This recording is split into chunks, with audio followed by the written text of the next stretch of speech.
Hello students, welcome to my YouTube channel. तो आज की इस वीडियो में हम करने जा रहे हैं क्लास 11th मैथ की चैप्टर 1 की मिसलेनियस एक्सरसाइज का क्वेश्चन नंबर 8, 9 एंड 10। ठीक है, तो जो स्टूडेंट इस चैनल पे पहली बार विजिट कर रहे हैं उन्हें मैं बता दूं कि इस चैनल पे हम क्लास 11 का कंप्लीट मैथ कर रहे हैं with all NCERT examples, questions and miscellaneous exercise. ठीक है, तो अगर आप लोगों को क्लास 11th मैथ करने में कोई प्रॉब्लम है तो आप इस चैनल को सब्सक्राइब कर सकते हैं। ठीक है, इससे प्रीवियस वीडियो का लिंक और इस चैप्टर से रिलेटेड सभी वीडियोस का लिंक डिस्क्रिप्शन बॉक्स में है। ठीक है, तो अब चलते हैं सीधा क्वेश्चन नंबर 8 पे। पढ़ो क्या लिखा हुआ है। Show that for any set A and B, हमें दो कंडीशंस प्रूव करनी है। फर्स्ट है A is equals to A intersection B union A minus B. ठीक है, चलते हैं इसके सॉल्यूशन पे। फर्स्ट क्या प्रूव करना है हमें, A is equals to A intersection B union A minus B. ठीक है, ये प्रूव करना है। तो हम अगर इस पार्ट को उठा के और अगर इसे ए के इक्वल प्रूव कर दें तो ये प्रॉपर्टी प्रूव हो जाएगी। ठीक है, तो हम स्टार्ट करते हैं बाय आर एच एस को उठा लो। A intersection B union A minus B. ठीक है, अब आपको ए माइनस बी समझना पड़ेगा क्या है। ए इंटरसेक्शन बी को मैंने ए इंटरसेक्शन बी लिख दिया, यूनियन ए माइनस बी को मैं लिखता हूँ A minus A intersection B dash. ये देखो, ये मैंने किस तरह लिखा, इसको मैं आपको एक वेन डायग्राम से समझाता हूँ। ठीक है, सपोज ये एक वेन डायग्राम है, ये एक यूनिवर्सल सेट है यू, इसके अंदर मैंने एक सेट लिया ए और एक सेट लिया बी। ठीक है, तो a माइनस बी का मतलब है ये पार्ट। ठीक है, a माइनस बी का क्या मतलब है, ये जो मैंने शेड किया ये वाला पार्ट। इसको मैंने क्या लिखा, a इंटरसेक्शन b डैश। तो a कौन सा पार्ट है, a है ये सर्किल, और b डैश क्या हुआ, b डैश हुआ ये वाला पार्ट। ये देखो, ये सारा ये सारा पार्ट क्या है, इस b सर्किल को छोड़ के बाकी जो भी पार्ट बच गया वो क्या है, बी डैश। इंटरसेक्शन का मतलब है ये वाली लाइंस और ये वाली लाइंस देखो किस एरिया में इंटरसेक्ट कर रही है, देखो इस एरिया में इंटरसेक्ट कर रही है। ये एरिया बेसिकली है कौन सा, ये एरिया है ए माइनस बी का। इसलिए हम कह सकते हैं कि हम ए माइनस बी को क्या लिख सकते हैं, ए इंटरसेक्शन बी डैश। तो यही मैंने इस क्वेश्चन में लिखा है, ए माइनस बी को मैंने ए इंटरसेक्शन बी डैश लिख दिया। अब आपको एक प्रॉपर्टी याद होगी डिस्ट्रीब्यूशन की, हम इस ए इंटरसेक्शन बी को ए के साथ मल्टीप्लाई कर सकते हैं। कैसे, ए इंटरसेक्शन बी फिर ये वाला साइन यूनियन ए। ठीक है, फिर बीच में ये वाला sign intersection A intersection B union B dash. ये देखो, ये मैंने किस तरह किया, मैंने इसको एक एलिमेंट मान लिया। ये सोचो ये है x, ये लगा हुआ है मल्टीप्लाई का sign, x multiply y plus z लिखा हुआ है। ठीक है, तो इसको मैं इस तरह लिख सकता हूँ x मल्टीप्लाई वाई, देखो x मल्टीप्लाई वाई और x multiply Z, x multiply Z. समझिए, इसको मैंने एक एलिमेंट माना, पहले मैंने इसके साथ a के साथ यूनियन कर दिया, बीच में इंटरसेक्शन का साइन, और फिर मैंने इसको b डैश के साथ यूनियन कर दिया। ठीक है, समझ गए यहाँ तक। अब देखो आगे, इसको मैं a लिख सकता हूँ। देखो कैसे, मैंने आपको ये प्रॉपर्टी पहले भी बताई थी कि अगर कोई दो सेट हैं a और b, ठीक है, अगर उनका हम यूनियन करते हैं और उसी में से किसी एक सेट के साथ उसका इंटरसेक्शन भी कर देते हैं, यानी दो सेट है उन दोनों का आपस में यूनियन करके इन्हीं दोनों में से किसी एक के साथ अगर हम इंटरसेक्शन कर देते हैं तो हमारे पास क्या आता है, ए। कैसे, सपोज करो ए में कोई भी एलिमेंट है, बी में कोई भी एलिमेंट है, इन दोनों का यूनियन कर देंगे तो इन दोनों के सभी एलिमेंट्स आ जाएंगे उसके अंदर। और फिर जब हम अगर ए के साथ उसका इंटरसेक्शन करेंगे तो इसमें और ए में कॉमन एलिमेंट्स कौन से होंगे, सभी ए वाले ही होंगे। इसीलिए फाइनल आंसर में क्या आ जाएगा, ए। समझ गए, इसलिए मैं इस पार्ट को क्या लिख सकता हूँ, ए इंटरसेक्शन। अब इस ब्रैकेट को सॉल्व करो, ए इंटरसेक्शन को मैंने वैसे का वैसे लिख दिया। बी यूनियन बी डैश क्या होता है, बी यूनियन बी डैश होता है यूनिवर्सल सेट। आपको प्रॉपर्टीज याद होगी, बी यूनियन बी डैश को मैं क्या लिख सकता हूँ, यूनिवर्सल सेट। ठीक है, अब देखो ए इंटरसेक्शन को मैंने वैसे ही रखा, ए इंटरसेक्शन यूनिवर्सल सेट क्या होगा, ए। ये भी आपको प्रॉपर्टी से पता है, अगर यूनिवर्सल सेट का अगर ए के साथ इंटरसेक्शन करेंगे तो ए ही आ जाएगा वापस। अब ए और ए का इंटरसेक्शन करेंगे तो फाइनल आंसर में क्या आएगा, A is equals to L H S. तो हमें क्या प्रूव हो गया, R H S is equals to L H S, right hand side is equals to left hand side. यही हमें प्रूव करना था, हेंस प्रूव्ड। ठीक है, अब चलते हैं क्वेश्चन नंबर 2 पे। अगर आपको ये क्वेश्चन अच्छी तरह समझ आ गया तो वो भी आपको इजीली समझ आ जाएगा। A union B minus A is equals to A union B, ये क्वेश्चन हमें गिवन है। इसे देखो किस तरह करेंगे। सबसे पहले एल एच एस को उठाएंगे, बाय एल एच एस क्या लिखेंगे, ए यूनियन बी माइनस ए। अब देखो जिस तरह ऊपर वाले क्वेश्चन में हमने a माइनस बी को a इंटरसेक्शन b डैश लिखा था, उसी तरह यहाँ क्या लिख सकते हैं, b माइनस a को b इंटरसेक्शन a डैश लिख सकते हैं। आपको अभी मैंने एक्सप्लेन किया थोड़ी देर पहले।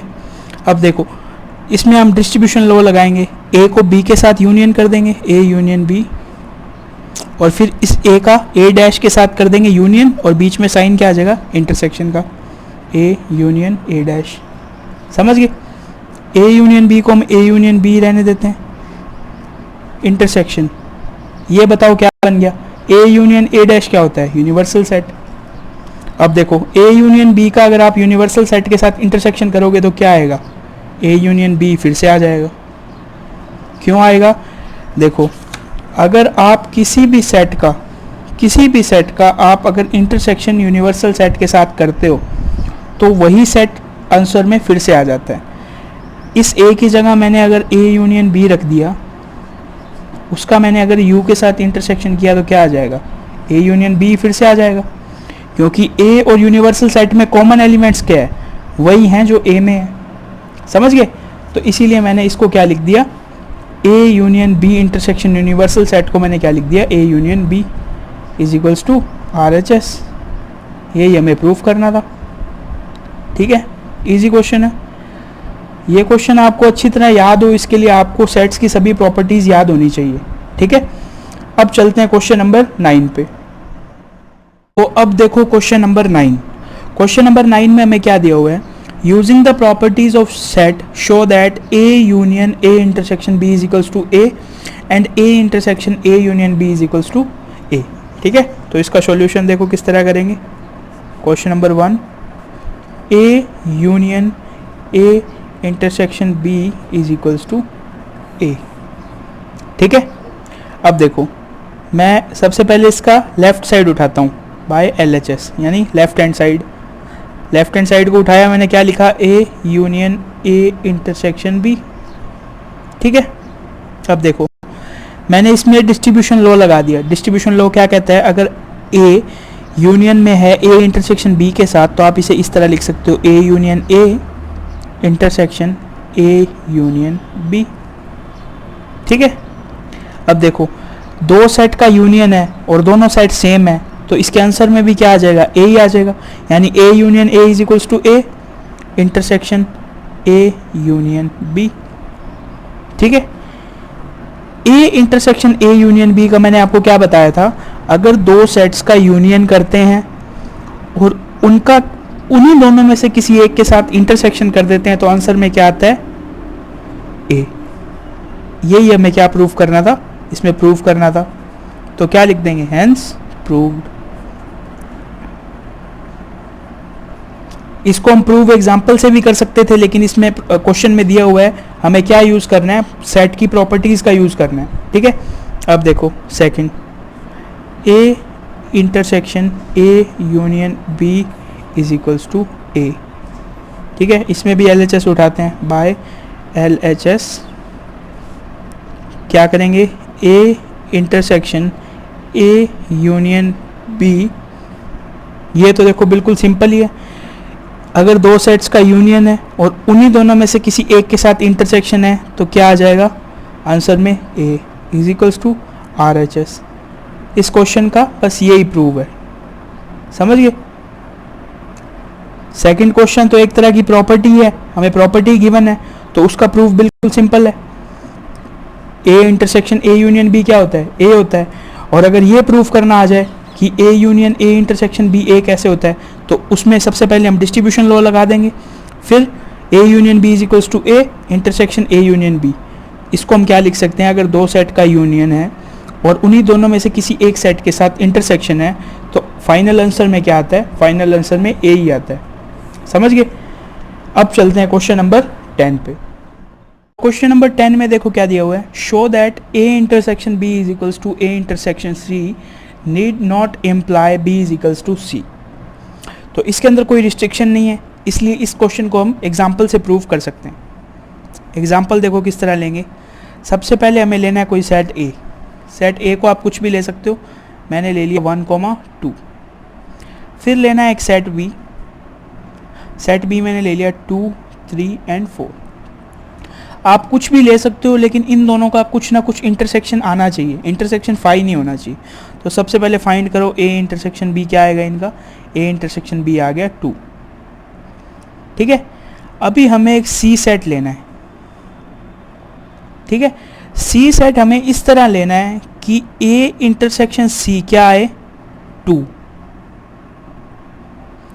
लेकिन वो इस बी के इक्वल नहीं होना चाहिए, यानी हम 2, 3, 4 नहीं ले सकते।